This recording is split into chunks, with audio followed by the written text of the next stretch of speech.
Beloved brothers and sisters in Christ, I greet you all in the matchless name of our Lord and Savior, Jesus Christ. I'm sure this program will be a great blessing to you. Be sure to continue to watch this program and share about this program to your friends too. And if at all you experience any miracles or you're touched through these programs, please don't fail to contact us through email, WhatsApp or phone calls. So you can easily convey your prayer requests to us through emails, phone calls or any other possible social media, whichever is easy for you. We will pray for you, and when we pray together, the Lord will do great miracles in your lives. Many of you all have been asking about our ministry. If you want to know more about our ministry, you can visit us at our website given below and you will know more about this ministry. And also, if you need our books or any other media, you can easily contact us. And if you write to us, we will be more than happy to help you. Last week we were talking about Psalms 23. We were talking about verse 1 and verse 2, half part of it. Today we are going to talk about the rest of the verse 2 and verse 3 too. Every single line in Psalms 23, as I told you earlier, has a great meaning to it. You cannot just leave alone one single word and you cannot meditate the psalm, because every word has such a great meaning, has such a great blessing in store for us. Today we are going to talk about the line, He leads me beside the still waters. Some versions say He leads me beside quiet waters, but some versions say still waters. What does the still waters, quiet waters mean?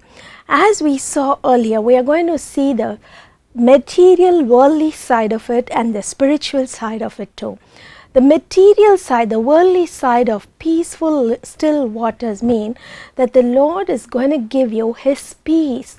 There's not going to be strife, there's not going to be discord, there's not going to be any sort of quarreling or any sort of restlessness where the Lord leads you. Many people, when they are taking decisions in their life, they'll be very confused and they'll be always thinking whether it is the Lord that has directed them to do this. My dear friends, I want to tell you one thing. If the Lord gives you a blessing, if the Lord leads you to do certain things, there will not be any discord or there will not be any restlessness in it. Because as the psalmist says here, He will always lead you beside still and quiet waters. The still and quiet waters mean that you cannot face all sorts of difficult and turmoil and trial situations in your lives. Just imagine the life of a sheep. The shepherd will not lead his sheep near a waterfall. Why is it like that? Because the waterfall, the waves roar and come at you. When you visit the Niagara waterfalls in Canada, if you're far away from the waterfall itself, you can just feel the sprinkling of the waters, the light showers that are coming. Why is that like that? Because the waters are so much, the volume is so much and the waters are falling at a great height that the spray, the water spray comes up and surrounds the entire area. All those who pass by will hear the roaring noise of the waterfall. Not only Niagara, if you visit our waterfalls like Kutralam or any other waterfall where there's huge volume of water, you will be able to understand that the volume of water creates a great noise, creates a great spray, creates a great, awe-inspiring presence there. Of course, the waterfall looks beautiful. Of course, the waterfalls are needed. A blessing of waterfall is needed in our lives. But the shepherd will never lead his sheep near a waterfall. Why? Because the sheep will be swept away if it is led near a waterfall. The force of the water will be so great. So the shepherd will always lead his sheep beside quiet and still waters, a stream, a lake, or a smooth flowing river. That is the same way that the Lord wants to lead us. We might be expecting the Lord to pour His blessings upon us like a waterfall. It is indeed necessary, but the Lord knows that you will be swept away in that. So He will lead you beside peaceful and calm situations. When we read in Isaiah chapter 32 verse 18, there the prophet says, "My people shall dwell in peaceful and quiet habitations." When we read in John 14:27, Jesus says to His disciples, "My peace I give unto you, not as the world gives, my peace I give to you." My beloved friends, you might have lost your peace for so many reasons. You might be telling, "Lord, I have no peace in my life because of problems, because of strife in the family, because of constant quarrelings and bickerings." Today come to the Lord, accept the Lord as your shepherd, and whatever be the situation around you, the Lord will make sure that you will not face any lack of peace in your life. In 1 Corinthians chapter 14 verse 33, Paul says, "Our God is not a God of discord. Our God is not a God of strife, but He is a God of unity and love. He is a God of peace." In 2 Thessalonians 3:16 we read, "The Lord will grant you His peace at all times and in all ways." So whatever be your situation, come unto the Lord. He will take care of you like He takes care of His sheep, and you will be led beside still and quiet waters. On the spiritual side, when we read about the still and quiet waters, we can always compare these waters to the Holy Spirit. The Holy Spirit is referred to as the living waters in the Bible. In John chapter 4, we read about the episode of Jesus talking with the Samaritan woman. In that, Jesus tells the Samaritan woman to give him water. He requests for water. But the Samaritan woman is first taken aback that a Jew is asking her for water. And the second thing she says, the well is too deep. The thing is, the Samaritans will never have any sort of interaction with the Jews. The Jews likewise will avoid Samaria by all means.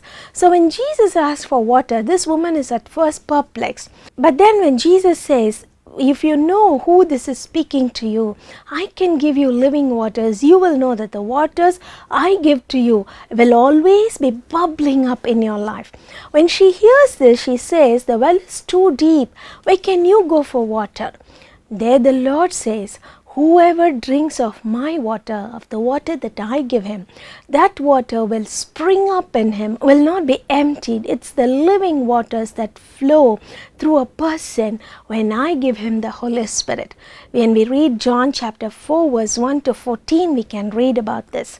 Similarly, the Holy Spirit is a well of living waters, is a fountain of living waters that are welling up inside us.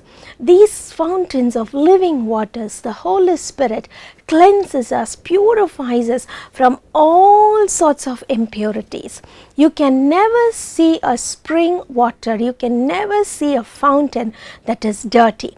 A natural fountain, a natural spring, the water will always be pure. Similarly, the Holy Spirit will purify. He will well up inside us, He will flow inside us, and He will purify all the impurities. So the Lord says, spiritually, I will lead you beside the waters where all your impurities are swept away, but you will have an everlasting source of spiritual blessing.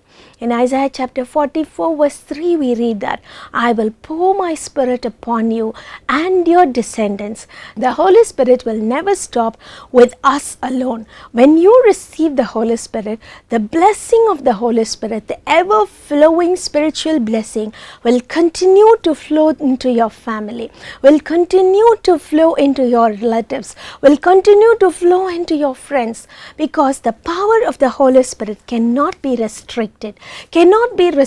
So use this Holy Spirit, use the power of the Holy Spirit in you wisely, and you will be led beside still and quiet waters. The next verse in Psalm 23. Verse 3 says, He restores my soul. Some verses we can read it as He refreshes and restores my soul, whereas some say He just comforts my soul. Whatever it be, the restoration and the comfort is pertaining to the soul. The psalmist knew very well about the loss, the grief that can come to a soul. David faced too much of problems in his life. When we take the life of David, he was facing so much of problems on his worldly side, that is, in his worldly life he had so many enemies, he had nothing to live for, only the anointing was upon him, and he was running around like a fugitive. On the spiritual side, when he sinned with Bathsheba, he says that the joy of salvation was taken away from him. So he knows pretty well that a soul can be affected in both ways, that a soul can be grieved when there is problems, when there is struggles in life. When we read Proverbs 18:14, Proverbs 14:10, we can say that the heart knows its own sorrow. Nobody else can look at the heart and say, oh, they have so much of sorrow. Every heart has its own sorrow. Every person who looks happy on the outside, every person who says, oh, I am well off, I don't have any need at all, even they will have some sort of sorrow or some sort of pain in their heart.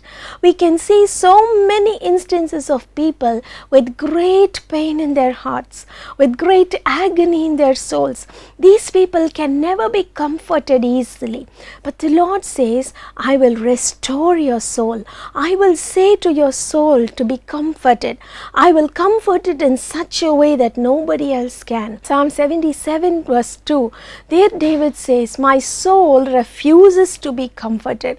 In the same way, when we read Psalms 94:19, there David says, in the multitude of the sorrows of my heart, your comforts restore my soul. Again, when we read in Psalms 43:5, there too David says, oh my soul, why are you so quiet within me? Why are you refusing to be comforted?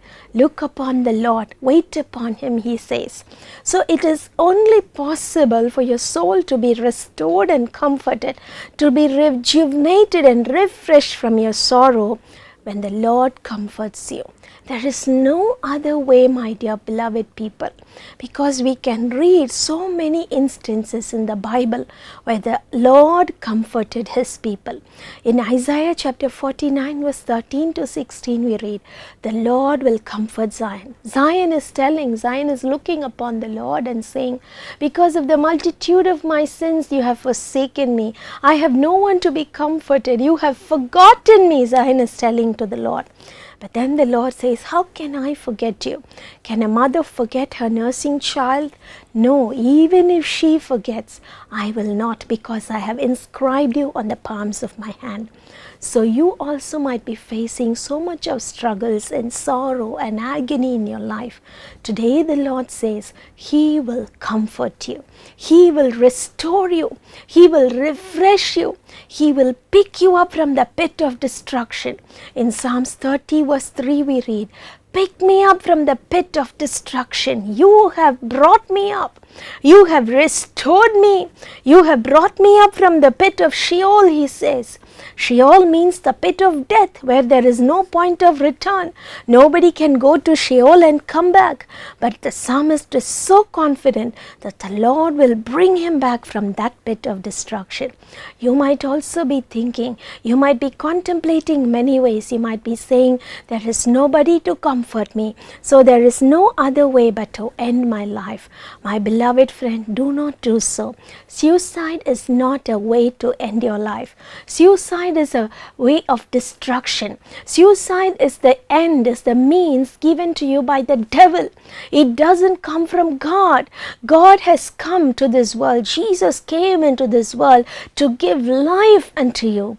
He says in John 11:25, I am the life, I am the resurrection.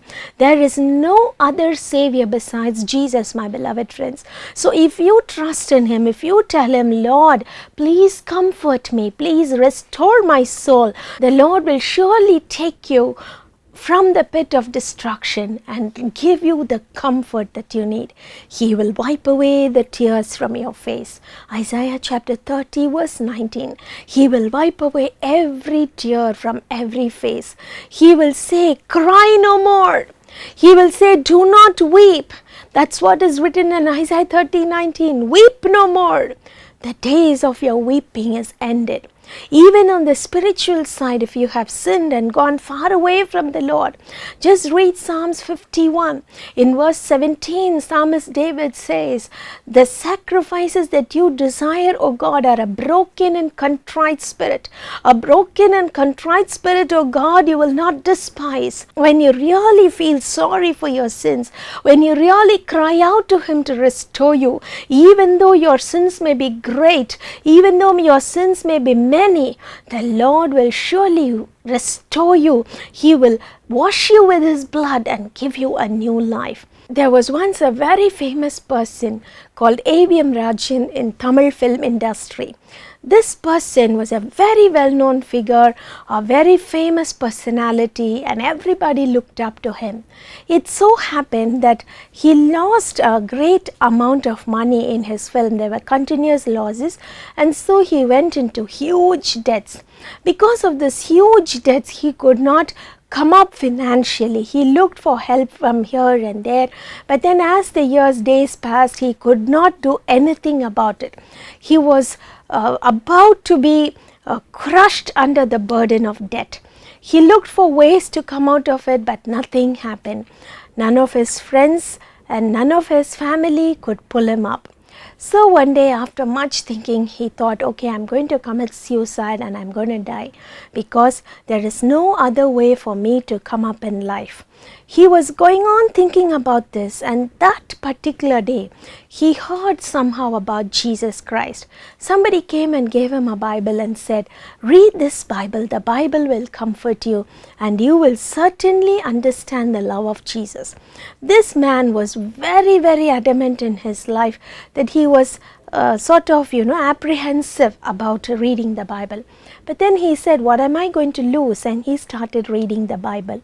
And then the Lord spoke to him. People came and prayed for him.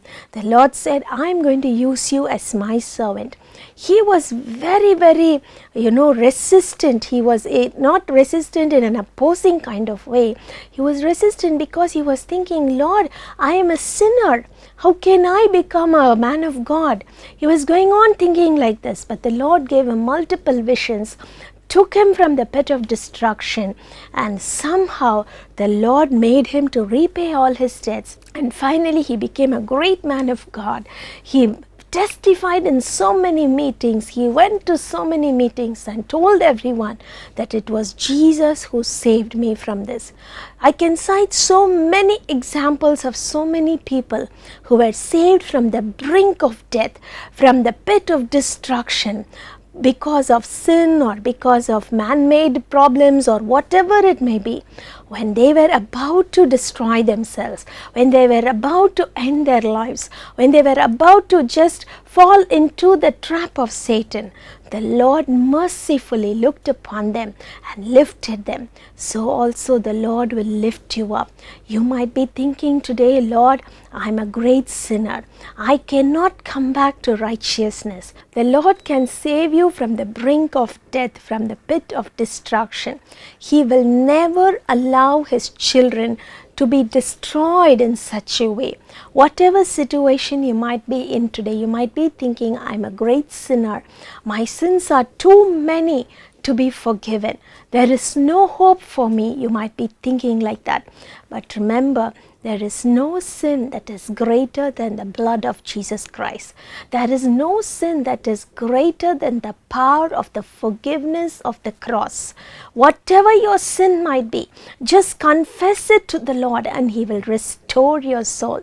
He will say, okay, my son, my prodigal son, my prodigal daughter, come and enjoy the love of your father.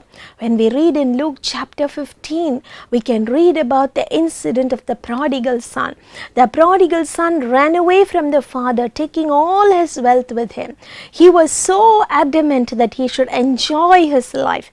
Many of us are like that now. We never think about God. We say, this life is for me. This life, whatever blessing is given to me, is because of my hard work. There is no role of God in my life. When you think like that, automatically you will fall into the pit of sin. However righteous you might be, that righteousness, that holiness is nothing before God. Only the blood of Jesus can cleanse you. Only the blood of Jesus can say that you are saved. Only the blood of Jesus can vouch for you when you come into the kingdom of heaven. So today, come unto the Lord as the prodigal son. Tell him, Lord, I have sinned against you. I have sinned a great deal against you. Accept me as I am. And the Lord will accept you and He will restore your soul. Suicide is not an end to your life. Suicide should never be a thought in your life. You should never give in to such thoughts. You should always know that the Lord is always there for you. Your friends may abandon you. Your relatives may desert you. People might say you are good for nothing. People might look at you and just scoff at you and mock at you and ridicule you. They might say all sorts of insults against you. But remember, when the Lord is with you, nobody can stand against you. He came into this world to die for us. He came into this world to restore our soul. Our souls are more important to us than our bodies. We can see so many people who have lost their souls and who have come to Him just for the sake of getting happiness. However blessed you are in this worldly life, you will not get happiness unless your soul is in right standing with the Lord. So let your soul be in right standing with the Lord. Make your peace with Him. And then you will receive the forgiveness. You will receive the eternal joy of salvation. Psalms 51 verse 12 we can read, restore to me the joy of salvation. So when the joy of salvation is restored to you, nothing can overcome you. You might be fallen into the pit of drugs, into the pit of adultery, into the pit of other bad habits, or whatever it may be. Cast it upon Jesus, and He has a new hope for you, a new life for you. Let us pray. Beloved Lord Jesus, the one who died upon the cross for us, Lord, I thank you for the promise of restoration that is given to our soul. Thank you for the promise of living waters flowing through us, Lord Jesus.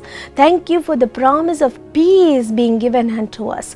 Lord, I pray that these people who are watching this program will be granted peace in their lives. Take away all the strife and take away all the discord in their life, Lord Jesus.